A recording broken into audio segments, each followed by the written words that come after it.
Hello বাবু, কি করছো? আমি আমি তো তোমার কথাই ভাবছিলাম। আচ্ছা বাবু, শোনো না, কালকে না আমার জিও রিচার্জ শেষ হয়ে যাবে, তো 299 টাকা রিচার্জ করে দিবে?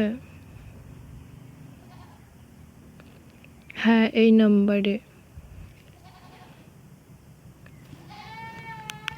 ঠিক আছে, করে দেবে। হ্যাঁ, আচ্ছা ঠিক আছে, আমি রাখছি, এখন মা ডাকছে আমাকে। টাটা।